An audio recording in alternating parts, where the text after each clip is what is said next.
Hello my dear students, संग्राम batch की हम शुरुआत कर चुके हैं। तो ये आपके लिए प्रिपरेशन का लास्ट मौका है साहिल सर के साथ। आज हम टॉपिक पढ़ेंगे केमिकल बॉन्ड और पर्टिकुलरली कोवलेंट बॉन्ड के बारे में। सबसे पहले तो देखते हैं केमिकल बॉन्ड क्या होता है। जैसे कि सपोज करो ये टू एलिमेंट्स, जैसे ये ऑक्सीजन हो सकते हैं, सोडियम अलग अलग हो सकते हैं। टू एलिमेंट्स हैं या टू से ज़्यादा भी हो सकते हैं। इनमें एक फोर्स ऑफ अट्रैक्शन डेवलप होती है। एक फोर्स ऑफ अट्रैक्शन डेवलप होती है टू और मोर एलिमेंट्स में। इसी फोर्स ऑफ अट्रैक्शन को हम केमिकल बॉन्ड बोलते हैं। तो आप यहाँ पे अलग अलग तरह की केमिकल बॉन्ड देख सकते हो। तो हमारे सिलेबस में 10th क्लास में ओनली 2 केमिकल बॉन्ड्स हमने डिस्कस करनी होते हैं, that is ionic bond and covalent bond. तो अब हम कोवलेंट बॉन्ड को डिस्कस करेंगे। कोवलेंट बॉन्ड होती क्या है? तो सबसे पहले तो आपको क्या है, ये 3 नोबल गैसेस को नोट कर लेना है, हीलियम, नियोन एंड आर्गन। उनकी इलेक्ट्रॉनिक कन्फिग्रेशन को भी नोट कर लेना है। और हर एलिमेंट कोशिश करता है कि ये वाली इलेक्ट्रॉनिक कन्फिग्रेशन को वो अटेन करे ताकि वो स्टेबल हो जाए। तो यही चीज़ यहाँ पे लिखी है कि ये नोबल गैस जो हर एक एलिमेंट कोशिश करेगा नोबल गैस कन्फिग्रेशन अटेन करने के लिए ताकि वो क्या हो जाए, स्टेबल हो जाए।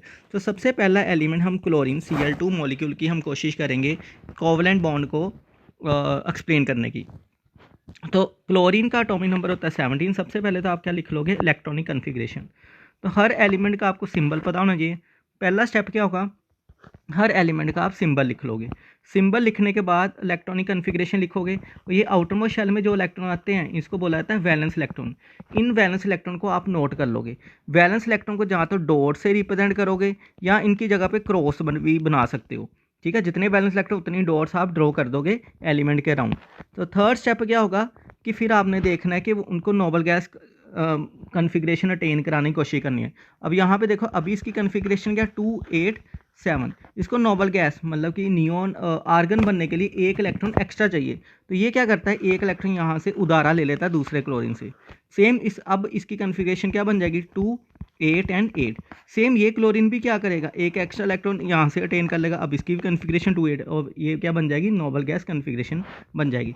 तो यहाँ पे हम कह सकते हैं एक सिंगल बॉन्ड की फॉर्मेशन होगी है दो क्लोरीन मॉलिक्यूल्स के बीच में। ठीक है, तो इस जो बॉन्ड फॉर्मेशन हो गई है दो क्लोरीन के बीच में, इसको बोला जाता है सिंगल कोवलेंट बॉन्ड।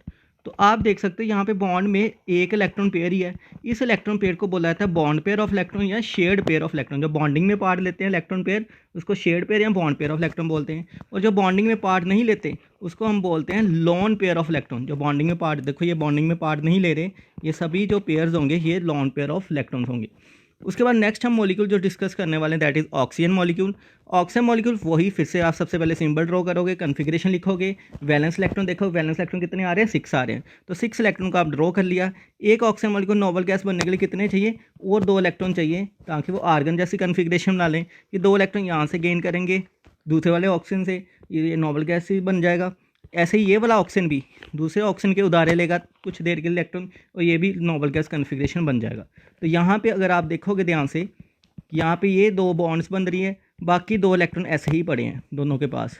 ये शेयर्ड पेयर ऑफ इलेक्ट्रॉन्स हो जाएंगे, ठीक है, और ये लॉन पेयर ऑफ इलेक्ट्रॉन हो जाएंगे। ये जो बॉन्ड बन रही है आपके पास, ये डबल कोवलेंट बॉन्ड बनेगी। ऐसे ही आप नाइट्रोजन मॉलिक्यूल के लिए भी प्रैक्टिस कर सकते हो और CH4 मॉलिक्यूल के लिए बना सकते हो।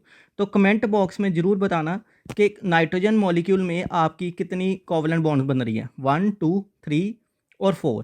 तो 1 2 और 3 और 4। आपको बताना है करेक्ट ऑप्शन क्या होगा।